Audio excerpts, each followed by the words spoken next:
everybody, I am a Slater with SB Training and Education. This is my horse Gandalf, and today we're doing a video on how to saddle a horse. I'm also going to talk about the brushes you use on a horse, or at least the ones that I use.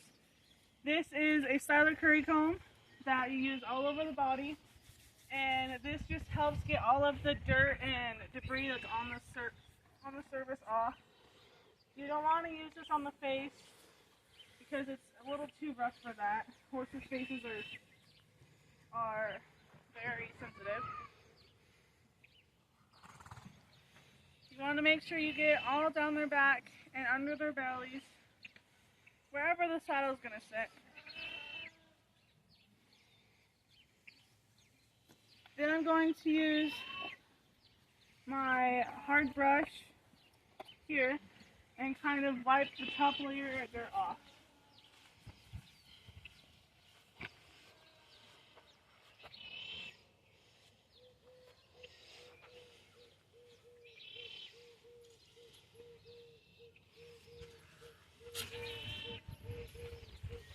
You also don't want to use this brush on the face either.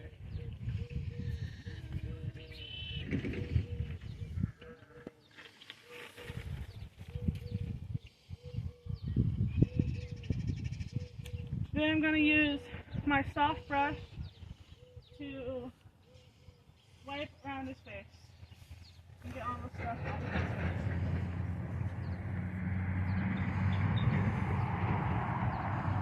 And I just use it to go once more down the body as well.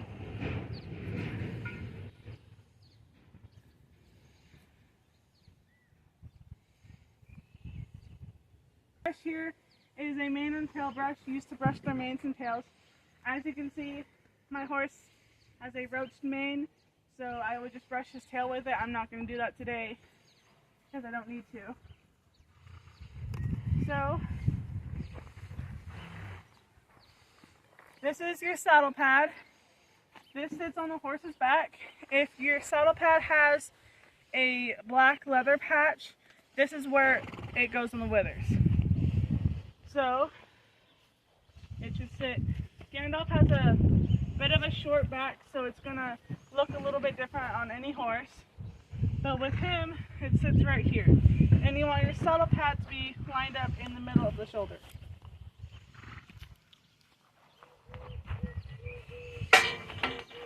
This is my saddle.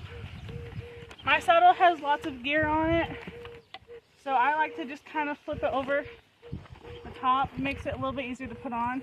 You don't have to do this. This is just what I do. Then you're going to come to your horse, and your cantle, this part right here, should be sitting up here. So I'm just going to put it on like this. Make sure that everything's on the right side.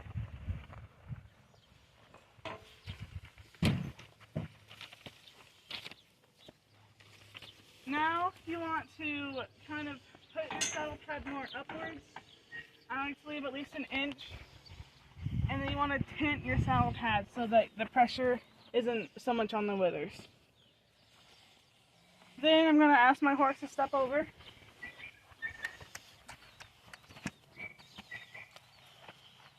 And I'm going to take all my gear down and get it all lined up and figured out.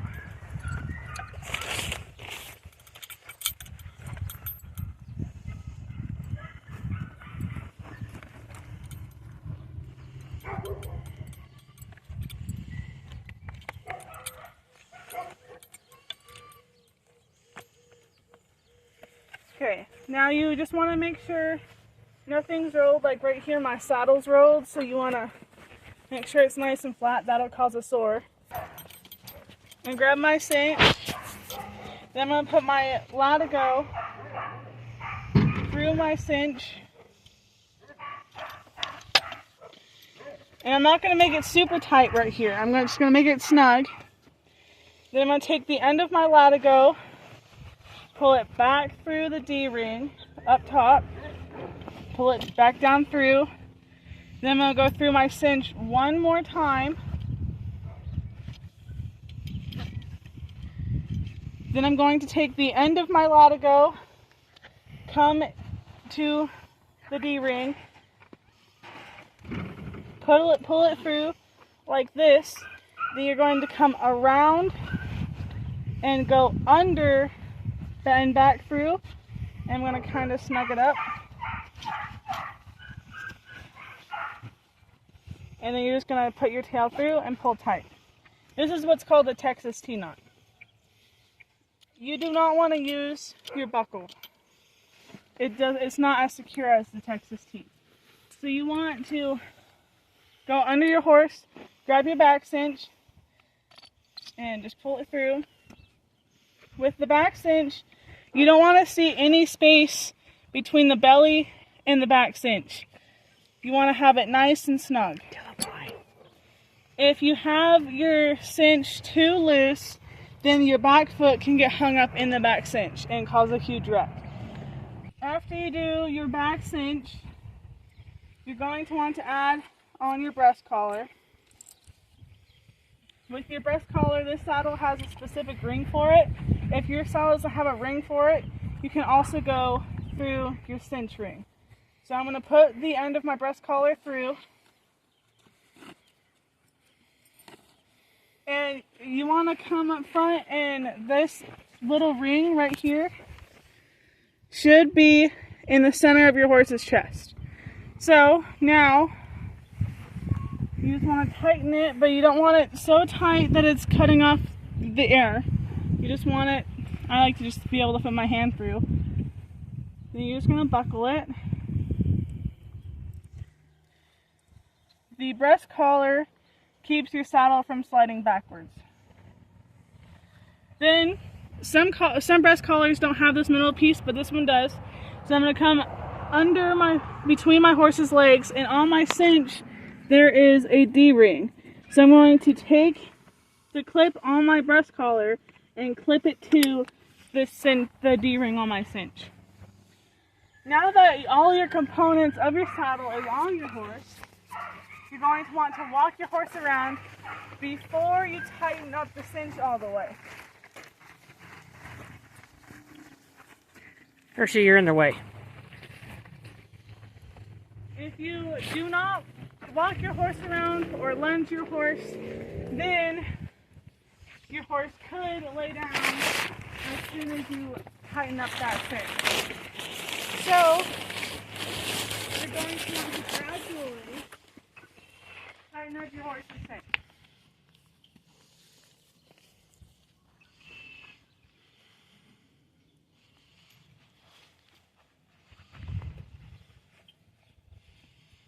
So I tightened it up again, so I'm going to walk him around again.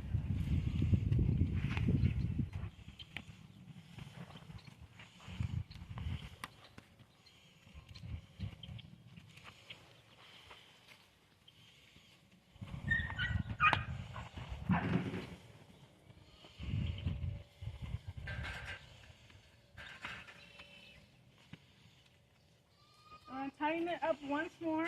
I usually do it about 3 times, and it gets pretty tight.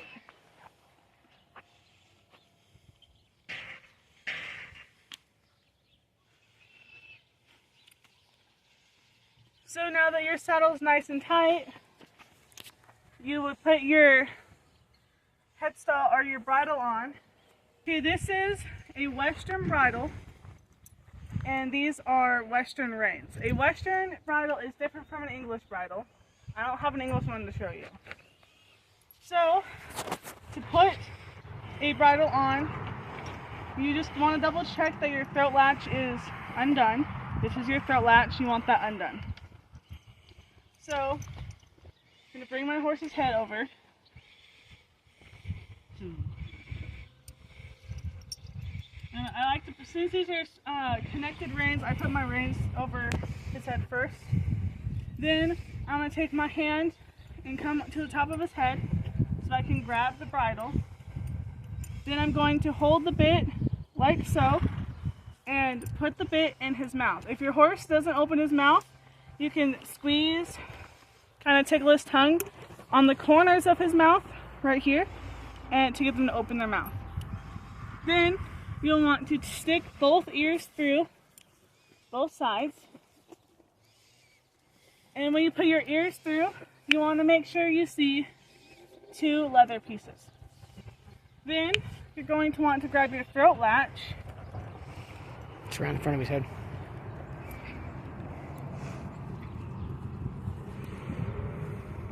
And you're going to want to connect your throat latch.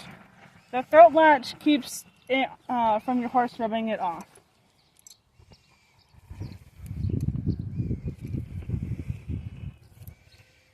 Another thing I like to check is I like to check to see if the bit is... The next thing I like to check to see is if the bit is correctly placed in the mouth. And some people like to see 2 wrinkles, some people like to see 3 wrinkles. But where he barely has any wrinkles is pretty good for him. Then that's pretty much it. That's your saddle and your bridle.